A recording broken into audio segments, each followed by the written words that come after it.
So I'll introduce Silke to you all.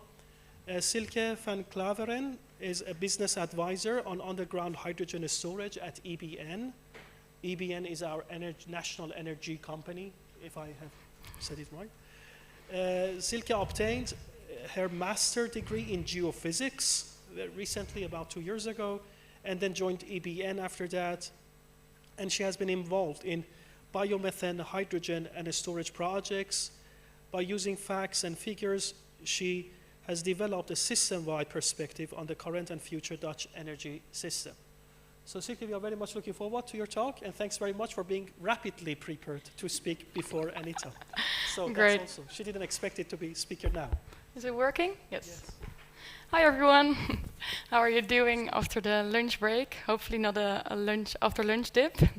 I will present about underground hydrogen storage in porous rocks, and specifically in the Netherlands, because that's where our company is based. And I would like to start with this graph of our Prime Minister of Climate and Energy, who opens the largest battery of the Netherlands so far with a capacity of 48 megawatt hour. And I would like to challenge you, because how many batteries do you think are equal in terms of capacity to one depleted gas field? You can think about it, you can maybe discuss it with your neighbor, write it down. I will give you a couple of seconds.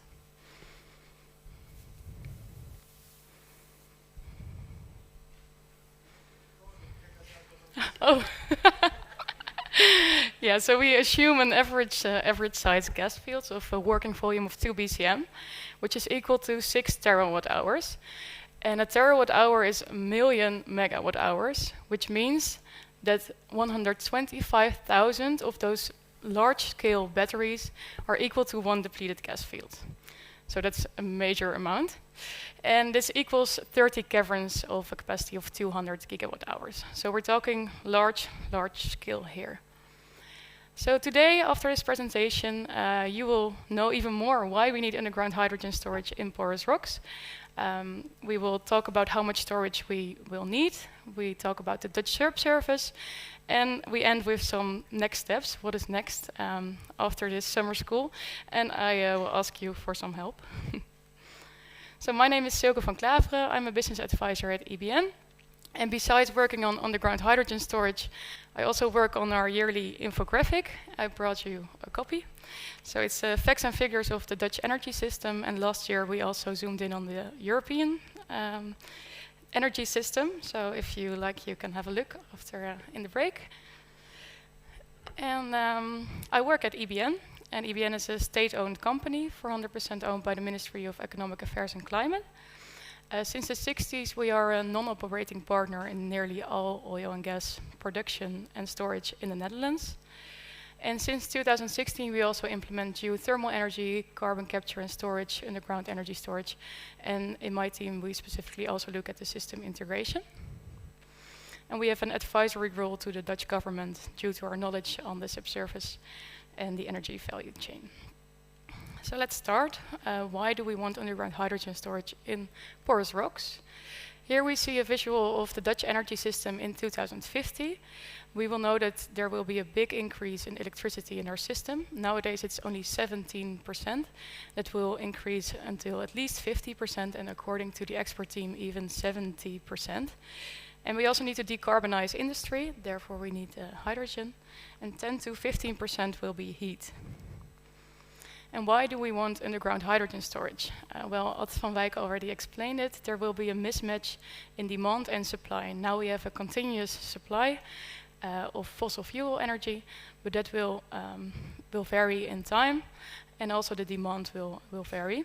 So there will be a mismatch both in time, but also in space. So hydrogen can be transported and stored easily.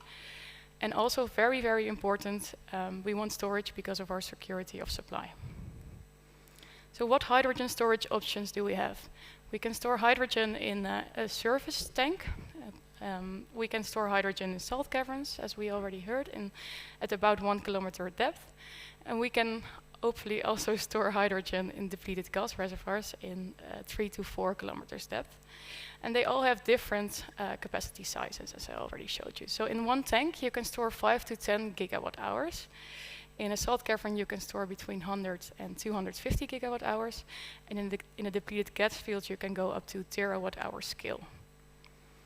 The primary energy demand in the Netherlands is 840 terawatt hours. So then if you think about the storage capacity that we have today, it's also 20%, then you will go up to the terawatt hour scale. And remember, the large-scale battery was only 50 megawatt hours. So how much storage do we need in the future energy system? We did a research together with TNO in 2018 and 2021. We're actually thinking about doing a revision on this one. Because in 2030, we will not need that many hydrogen storage, 2 to 4 terawatt hours, which will fit in several caverns.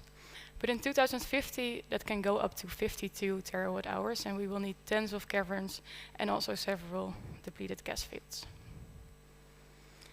And you already saw that there is quite a range according to the different scenarios that you use. So here I also show different reports. The outlook of TenneT, which is published late last May.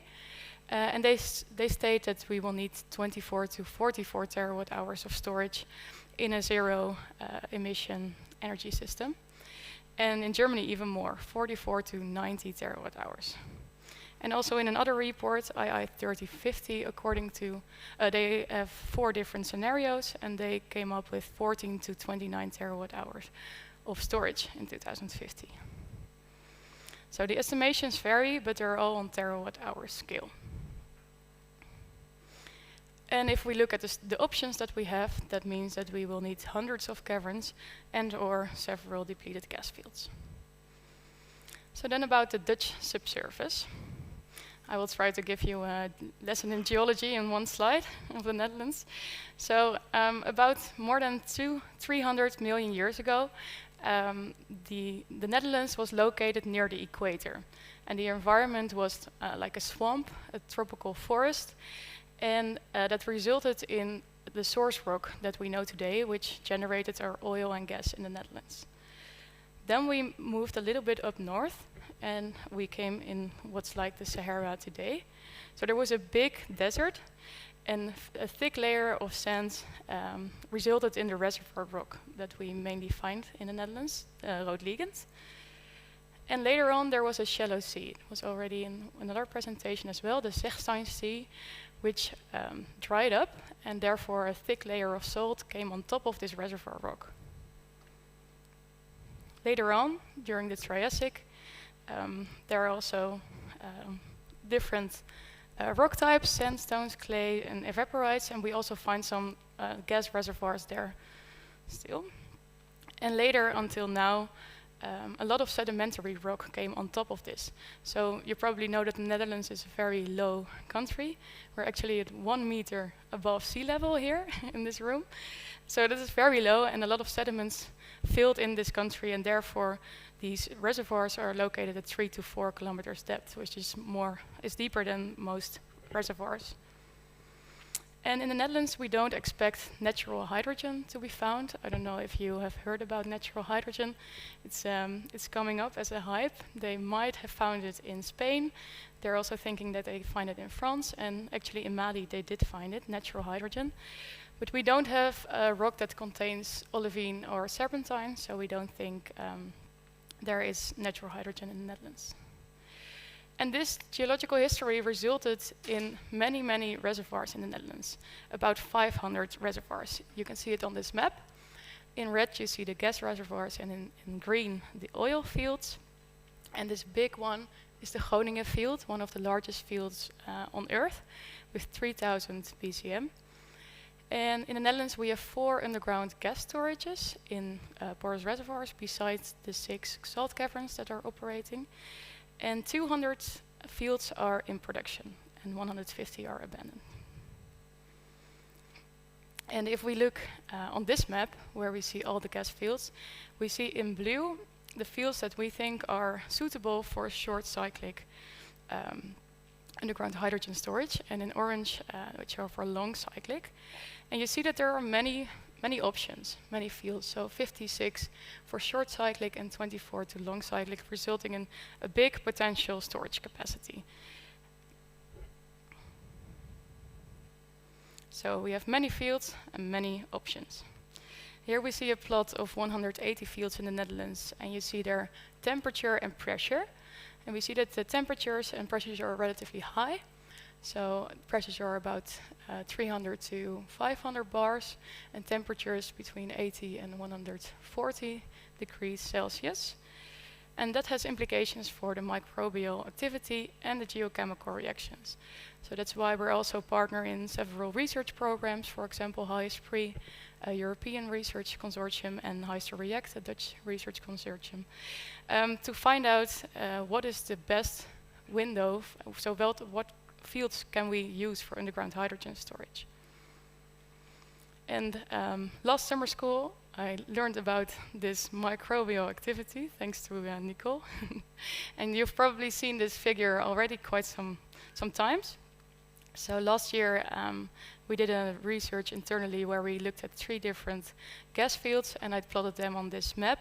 And we were happy to see that they are not in the window where these microbes live. But it's definitely something that we should research. So the next step, including an ask for your help. So the next step is definitely pilot. We need to learn, we need to correlate the research that is done in the laboratory with field skills. And also in the roadmap that was published by the ministry on energy storage, they also confirm that we need a pilot on underground hydrogen storage in depleted gas fields soon. And therefore we are in contact with several operators to think about what should this look like. And I'm specifically looking at, together with my colleagues Bastiaan and Gerwanda, to what could be the screening criteria for these fields. What field is best? And therefore I would like to use all your brain capacity in this room. So so you can actually do my work. So maybe if you can get your phone and go to mentimeter.com, I will ask you on the selection criteria. I will move to, yeah, it's coming again.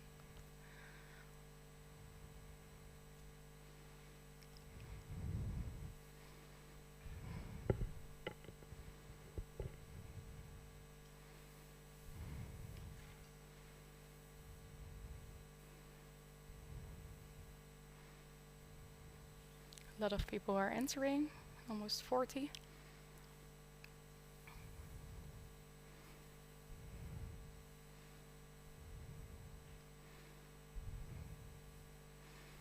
Okay, let's start. I have 2 questions for you. The first one is, what site selection criteria can you think of based off your expertise? There are probably 100 different ones, but just write down what pops into your mind and we will see it on the screen.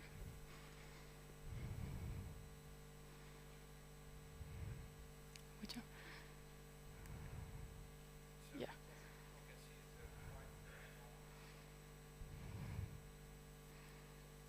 Yeah, it's still there, indeed, on top of the screen.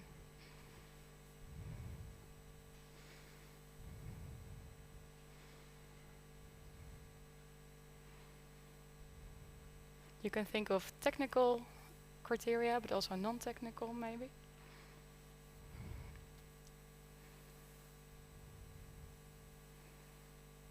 So you see pressure and depth.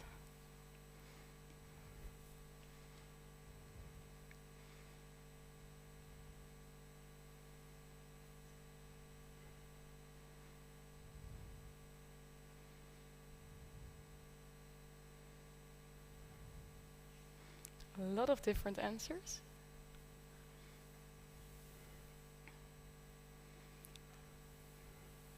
So maybe you can get some inspiration, because the next question is, what is the most important selection criterion? So if you have to choose one, which one should it be?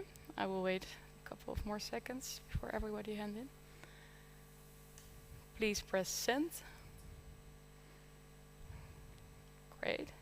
So then the next one, now you have to choose only one.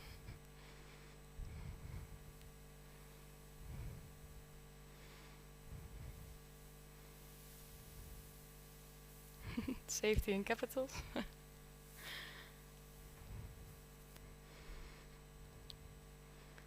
geology, caprock,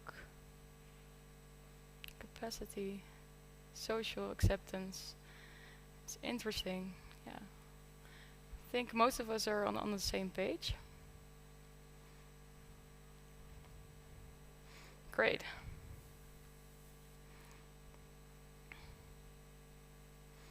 Caprock integrity, that's I think the one that's mentioned the most. Great, thank you. So now I don't have to work anymore.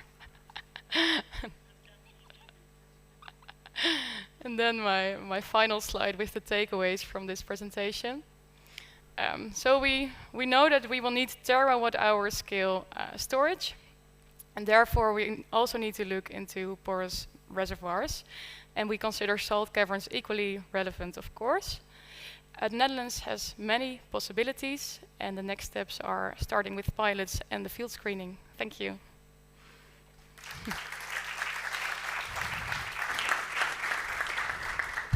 We have 5 minutes for questions, please, and especially that you typed.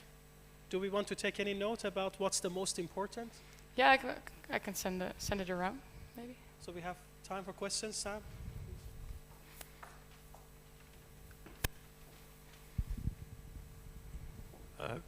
Thanks very much for that. So on one of the earlier slides, you showed a projection out to 2030, 2050, with a number of salt caverns and a number of exactly. So I was just wondering here why the expectation is that so much more capacity would be developed in salt caverns than in gas fields.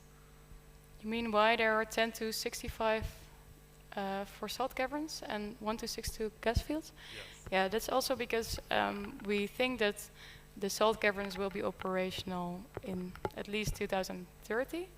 So we can hopefully increase that. We also think about maybe even make salt caverns offshore. But the storage capacity of a gas field is much larger, but there is so much more uncertainty still because we don't, yeah, we actually have a pilot. I think he will talk about that in Austria. But that's the reason that you can make several caverns next to each other, and they operate as one system next to gas fields. Thank you very much. Can you show the slide on the microbes again, please? Of course. I already thought you would talk about it. Did you, or are you planning to publish that?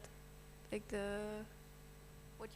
I assume like the dots like 1, 2, and 3 is something Yeah, you found? they are linked to 3 different fields in the Netherlands.